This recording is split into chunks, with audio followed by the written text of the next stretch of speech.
ఉదాహరణ. రాష్ట్ర ప్రభుత్వం కూడా ఈ ఘటన తర్వాత ఆత్మపరిశీలన చేసుకోవాల్సిన అవసరం ఉంది.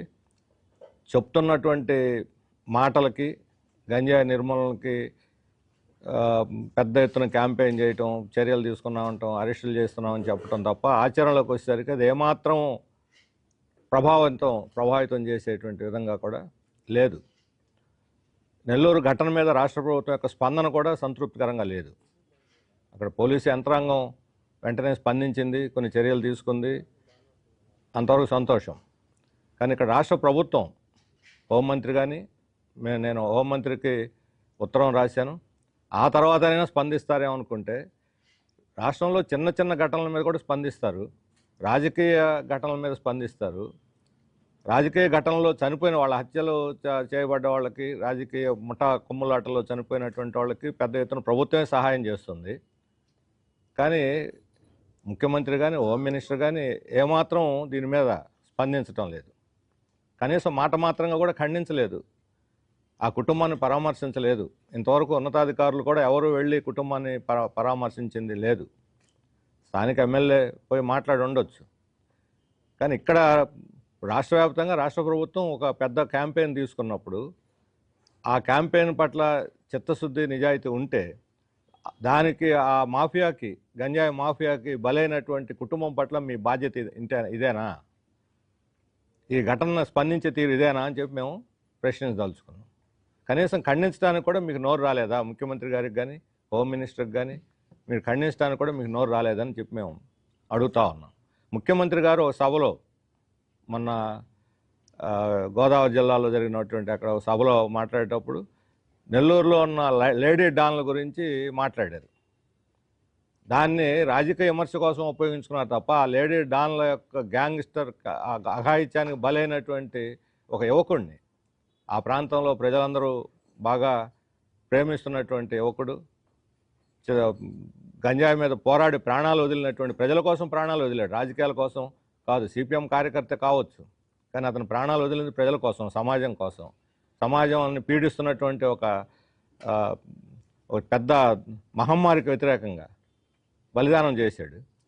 కనీసం ఆయన పేరు ప్రస్తావించి ఇది జరిగింది, ఖండిస్తున్నామని చెప్పడానికి కూడా ముఖ్యమంత్రి గారికి నోరు రాకపోతే ఏమిటి అన్యాయం అని చెప్పి మేము ప్రశ్నిస్తున్నాం. ఇప్పటికైనా సరే రాష్ట్ర ప్రభుత్వం స్పందించి తక్షణం చర్యలు తీసుకోవాలి, ఆ కుటుంబాన్ని ఆదుకోవటానికి ముందుకు రావాలి. ఎక్కడో కందుకూరులో రాజకీయ ఘటనలో చనిపోయిన వాళ్ళకి చాలా భారీ మొత్తంలో మీరు సహాయం ప్రకటించారు, ప్రజల కోసం చనిపోయిన వాళ్ళకి సహాయం ప్రకటించరా? ఆ కుటుంబాన్ని ఆదుకోరా? దీన్ని ప్రభుత్వం, మేమేదో ప్రభుత్వానికి సంబంధించి దేవరించడం లేదు, హక్కు అది. ప్రజల కోసం చనిపోయినటువంటి వాళ్ళకి ప్రభుత్వం సహాయం చేయటం అనేది పొందటం వాళ్ళ హక్కు. దీని మీద మేము ముఖ్యమంత్రి గారికి కూడా రిప్రజెంట్ చేయాలని చెప్పి అనుకుంటున్నాం. వారు అపాయింట్మెంట్ ఇస్తే ఆయన కూడా కలుస్తాము. అలాగే నెల్లూరు జిల్లా కలెక్టర్ను కూడా కలవబోతున్నాము. ఆ తర్వాత ప్రభుత్వ స్పందనను బట్టి ఏం చేయాలనేటువంటి కార్యక్రమం మేము తీసుకుంటాం. అలాగే గంజాయి నిర్మూలనకి రాష్ట్రంలో చాలా చోట్ల నుంచి మాకు వస్తున్న ఫిర్యాదులు ఏంటంటే, యువజన సంఘాలు, విద్యార్థి సంఘాలు, కొంతమంది వ్యక్తులు, సంస్థలు ఈ గంజాయి మీద ప్రచారం చేస్తున్నారు, దాన్ని ఎదుర్కోవడానికి ప్రయత్నం చేస్తున్నారు. అటువంటి సందర్భాల్లో పలానా చోట పలానా వాళ్ళు, విజయవాడ నగరంలో కూడా పెద్ద ఎత్తున పెద్ద పెద్ద ఇన్స్టిట్యూట్స్, జాతీయ అంతర్జాతీయ ప్రఖ్యాతిగాంచిన ఇన్స్టిట్యూట్స్ అనుకునేటువంటి వాటిల్లో కూడా ఈరోజు పిల్లలు గంజాయికి బలైపోతున్నారు. అందరికీ తెలుసు ఆ విషయం. కానీ ఎందుకు నిర్మూలించలేకపోతున్నారు? గంజాయి తోటలు నాశనం చేశామంటున్నారు. మరి గంజాయి తోటలు నాశనం చేసినా గంజాయి ఎందుకు సరఫరా అవుతున్నది? ఎలా అవుతున్నది? ఎవరున్నారు దీని వెనకాల? ముఖ్యంగా అధికార ప్రతిపక్ష పార్టీలు రెండు కూడా దీని విషయంలో ఆత్మపరిశీలన చేసుకోవాలి. ఈ గంజాయి ముఠాలు ఎవరు అధికారం ఉంటే వాళ్ళు చుట్టూ చేరతారు. గతంలో వైసీపీ ప్రభుత్వం ఉన్నప్పుడు వైసీపీ చుట్టూ చేరారు, ఇప్పుడు తెలుగుదేశం వచ్చినా తెలుగుదేశం చుట్టూ చేరుతున్నారు. వాళ్ళే ఈ పార్టీలకు నిధులు ఇస్తారు, వాళ్ళే ఈ పార్టీలకు కార్యకర్తలను సరఫరా చేస్తారు, వాళ్ళే ఈ పార్టీలకు ఎన్నికల ప్రచారం చేస్తారు, వాళ్ళే నాయకులుగా కూడా అవతారం ఎత్తున్నారు. అందుకని మీ పార్టీలని, ముఖ్యంగా అధికార ప్రతిపక్ష పార్టీలని నేను తెలుగుదేశం, వైసీపీని కోరుతున్నాను, మీ పార్టీలని గంజాయి బారి నుండి ప్రక్షాళన చేయండి.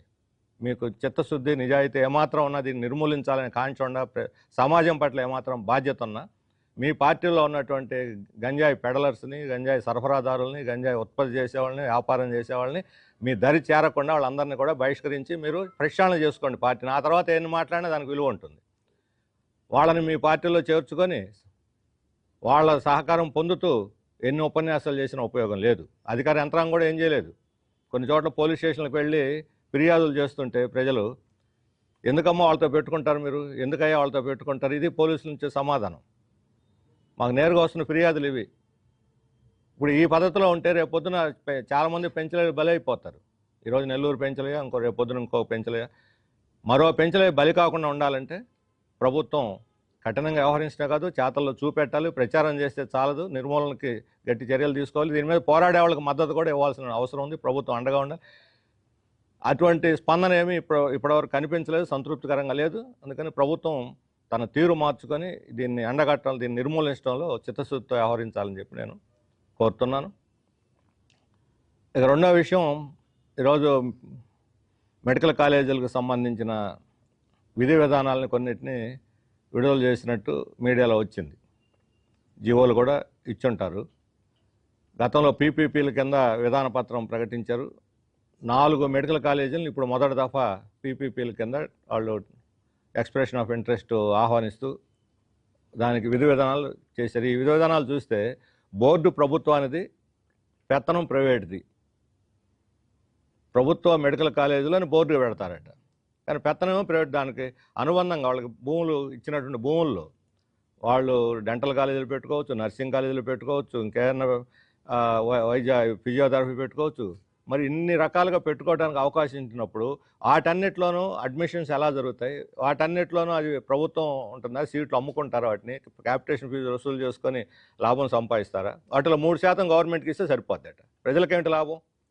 మీకు 3% వాటిలో పెట్టిన లాభంలో 3% గవర్నమెంట్కి ఇచ్చేయాలి. ఇప్పుడు ఇచ్చిన భూములకేమో సంవత్సరానికి ఎకరాకి 100 రూపాయలు లీజు. పెట్టుబడి లేని వ్యాపారం ఇది.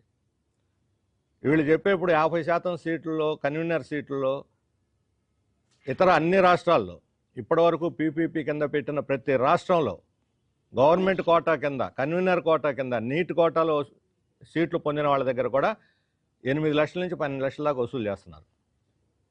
ఇప్పుడు గవర్నమెంట్ కాలేజ్ సీట్లు వచ్చిన వాళ్ళకి 16,000 లేటెస్ట్ పెంచిన దాంతో. అంతకుముందు 14,500 ఉండేది, ఇప్పుడు 16,000 చేశారు. మరి ఇదే 16,000 వసూలు అవుద్దా?